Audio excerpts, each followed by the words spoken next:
Fantastic. So another episode of the Ethfinex video cast. My name is DeLuca, head of marketing with Ethfinex. Today, our guest, Esteban Ordano, co-founder and CTO of Decentraland. Welcome, Esteban. Thanks a lot, Chris. Thanks for having me here. It's a pleasure.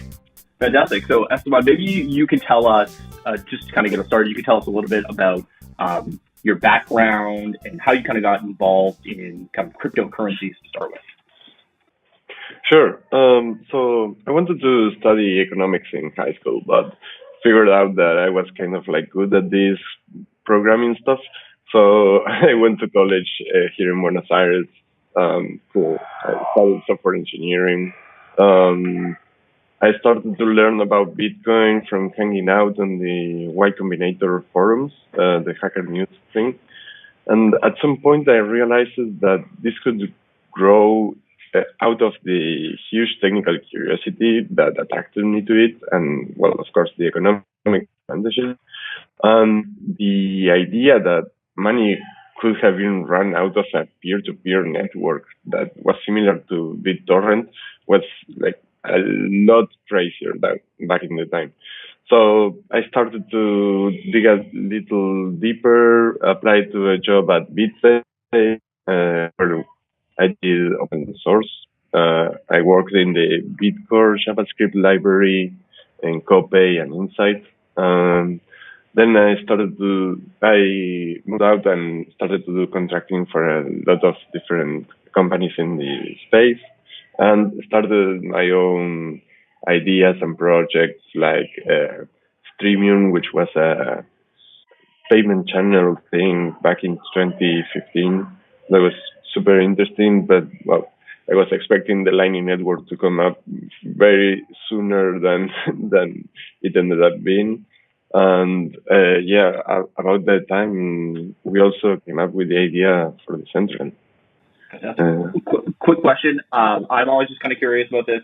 What do you think you would be doing right now if you weren't involved in kind of cryptocurrencies or Bitcoin? Like, it seems like, it's kind of changed the trajectory of your life a little bit. Like, would you be in kind of a traditional finance role? Would you be working like in Silicon Valley? Or were you kind of were you looking for the thing that was going to kind of propel you into your career? That's a really great question. I think I'd be working like on some big data company or something like that. Probably I'd be working at Google, I think. Didn't mean to put you on the spot. I'm always just so fascinated how people, like how this has kind of changed their life. Maybe we can talk a little bit about Decentraland and how that idea kind of manifested. Yes. So about in May or June in 2015, my friend Manu Arauz, he had been working on the DK1, the Oculus Rift developer kit, which was like way earlier, and the quality of the build was way less advanced than it is right now. And the level of immersion, though, was extremely appealing and attractive. So we figured out that this was going to improve and keep improving. We still haven't seen the VR breakup, the VR expansion and market penetration that we would have thought that we will have by now, but we knew that it's going to be big. We know that it's going to be big in a couple of years, or maybe 5 years or 10 years or something. And when that happens, if there is to be a shared social virtual world, which I think we are going to have some kind of big Google or Facebook of virtual reality, I think it will be best for that experience to not be owned by one particular big corporation, and that it rather should be open and accessible for everyone. So we started to throw around some ideas about how a blockchain could be used for this. We coded a proof of concept, which at the time I think it was one of the first NFTs after Namecoin. I don't know if you remember the idea for doing DNS similarly to Bitcoin. I think that was about the first non-fungible token out there.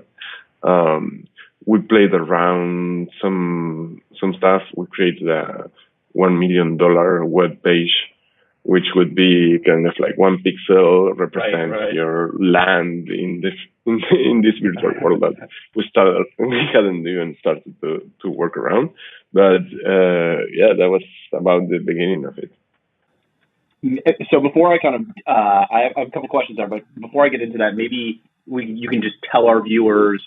Most people will know, but just a kind of broad overview of what kind of Decentraland is. You touched on some things, but just for anyone maybe that's jumping in now, or just kind of a broad overview for everyone. Yeah, so Decentraland is a shared virtual reality experience where you can own a patch of land in this virtual world and create whatever you want on top of it, and have anyone in the world visit your parcel and experience whatever you coded for them. Awesome. You mentioned that you haven't seen the kind of breakout with VR yet. Are you guys working with VR partners? Like, what do you expect to kind of be the catalyst in the VR realm that's gonna kind of catapult what you guys are doing? Is it a partnership problem? Is it a hardware problem? I think it's more of a hardware problem. Like, you really need a very beefy computer to run one of the high quality HTC Vive or Oculus machines. Like, it's really just the two or three, the top of the line graphic cards that can actually run one of the headsets. But we're going to start seeing a lot of innovation in the space. There's already a tethered headset in China that you don't have to plug into any kind of like weird cable, and I think that's the beginning of the experience improving a lot, because right now there are all of these cables involved, and it's a way better experience to have only one headset. You just put it in and you are inside. Fantastic. Maybe if you can talk a little bit about the types of content that you kind of envision people building in Decentraland on the land. Yes. So one of the projects that I'm really looking forward is Decentraland University. A lot of folks are trying to organize a space for people to learn and share and create and experiment what all of these VR things can do, and in general, whatever e-learning thing, any e-learning experience. There's also Ethereum, which is a cyberpunk-inspired city. Someone wanted to do like a Turing test thing in the parcel where you start to ask questions to these two people, and one of them is a computer. But well, in the virtual world, nobody knows that you're a bot or a dog. So if I've understood this right, the land is constrained, but the height of the land is not constrained, correct? Yeah, so that was the original intent. We are starting to like perhaps set a limit in there, because there is some technological problems with having it be as high as possible. And we're looking at what are we going to do with the airspace later, but we already have some ideas, and it's going to be pretty interesting. Fantastic. Any sense of when you guys might make an announcement, or when something might kind of roll out? You think, by the end of the year, or when you guys might might crystallize that idea? So right now we already have the SDK, the support, and anyone can go to developers.decentraland.org, actually from our website, decentraland.org, and go to the developers page. Well, you need to be a little bit technical, but if you follow the instructions, you could start building a parcel without needing to own land already, but you can start testing the technical limitations, Right. what are the limits of the parcels and all of that. Fantastic. In terms of, I think I was reading that you guys are working with certain types of content partners. In terms of, maybe if you talk a little bit about, the types of content partners that you're currently working with or would like to work with, and, moving forward in the future, the types of content partners that you kind of see yourself working with. Yeah, definitely. So right now we're approaching all of the Ethereum games that have been popping up and onboarding them to try to create a more relatable experience with their. Most of these games are related to NFTs and non-fungible tokens, collectibles.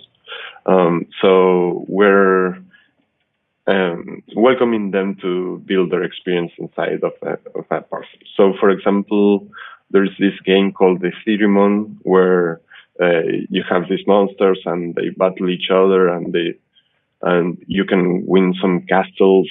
You're kind of like king of the hill if you won the last castle battle, and we're bringing in some castles inside of the land parcel, so you can see the monsters fight each other while you wait the Ethereum transaction to finish. And like that, there's some guy doing like a battle dome for CryptoKitties as well inside of the world, and this strategy about onboarding games inside of Decentraland, we figured is the best way to get all the technological functionality about building something inside of this virtual world, because games are about one of the most complicated things to code. You need a lot of resources and be careful about performance and audio and art direction and programming. It's about one of the hardest things to do and the most multidisciplinary. Maybe if you could just talk a little bit about, to our viewers, how the token fits into the entire kind of the metaverse that you're creating. Mm-hmm. Yeah, so we started using Mana as a way to get land in the future, and we are now about to release a bunch of different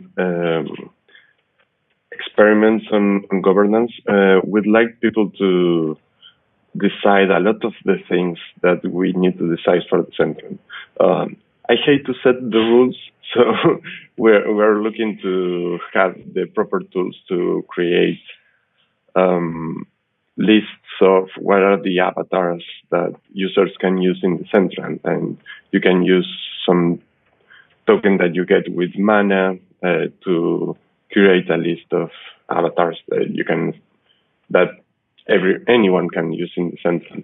Also, we're looking at perhaps building a reputation system based on the behavior and whether your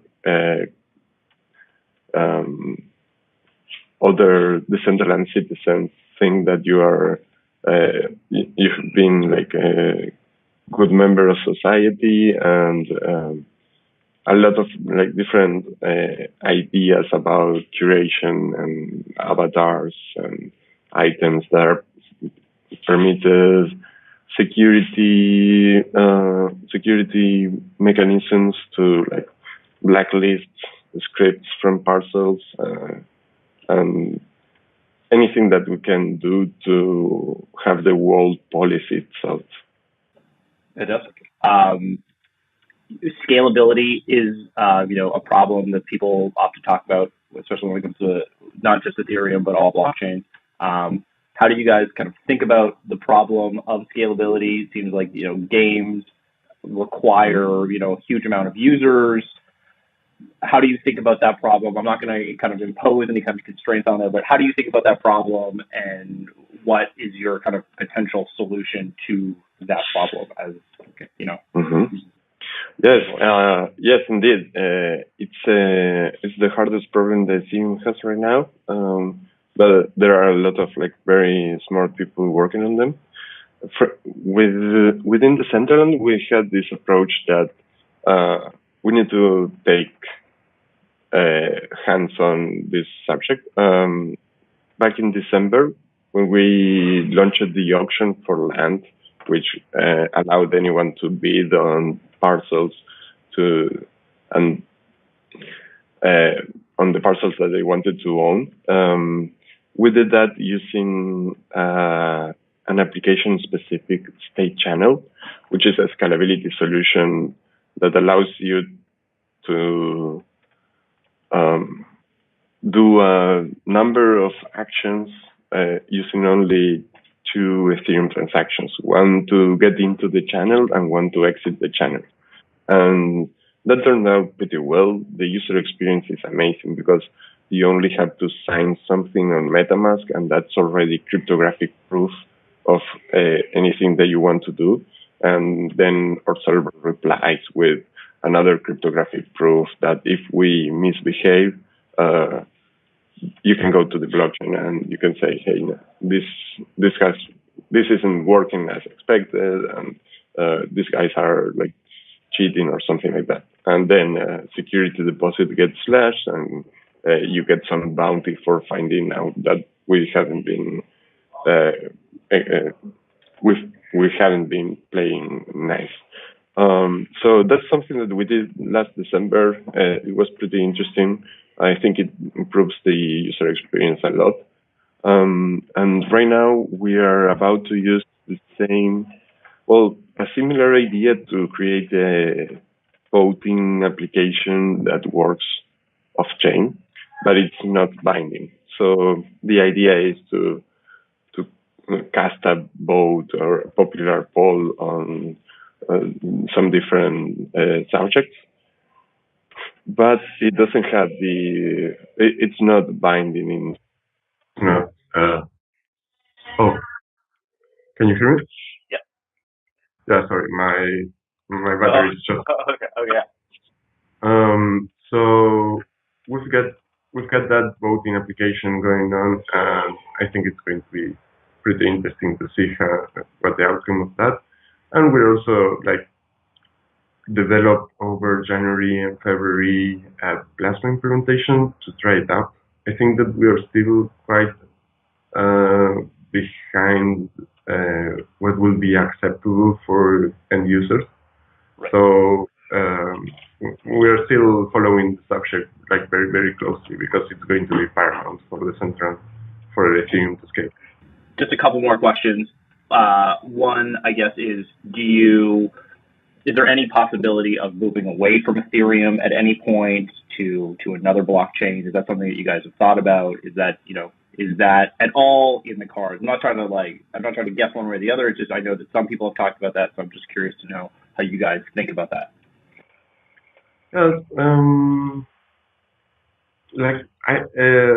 We used to have our own blockchain for the Decentraland. For the token sale, we hired Ethereum because there were a number of security things that will be better off paying Ethereum gas fees rather than trying to solve ourselves. Relationships with the miners, making sure the source code is working correctly. I think that Ethereum has the highest chances of success from all the general purpose blockchains out there. So I think that for the time being, I don't see a viable alternative to it. Fantastic. One last question. The prices of all cryptocurrencies have they've leveled off since December, January, sometime earlier this year. Has that positively or negatively impacted you? And some people say it's allowed them to concentrate on kind of building their business. There hasn't been this kind of hoopla. They could just kind of focus on building. How do you kind of think about, if at all, the effect of the kind of mania that was going on towards the end of 2017? We try for it not to affect us, but our token has been doing pretty fine ever since we launched it. We had a little dip for some months, but after that it was just like pretty stable or increasing in value. So I think that luckily we didn't have that problem, and and yes, it's been like we've been just building and building different things, and I'm pretty happy at the team. I'm super amazed of all the great people that I keep meeting every day, and that everybody like wants to get into this and build, and I get to know about their amazing projects and collaborate and stuff. I think it's a great place to be. The cryptographic industry, crypto economics industry. It's amazing. Awesome. I thank you so much for being here today. If you want to direct people to your website, your Twitter page, any other kind of social channels, you can do that now so people can find you guys online or anywhere else that you kind of want to direct them. Yes, definitely. Decentraland.org. We've got a Discord chat where we're online almost all the time, or you can send us an email. My email is esteban@decentraland.org. Welcome to our virtual world. Fantastic. Thank you so much, Esteban. Have a great day. We'll talk to you again soon. Thanks a lot, Chris. Bye-bye. Bye.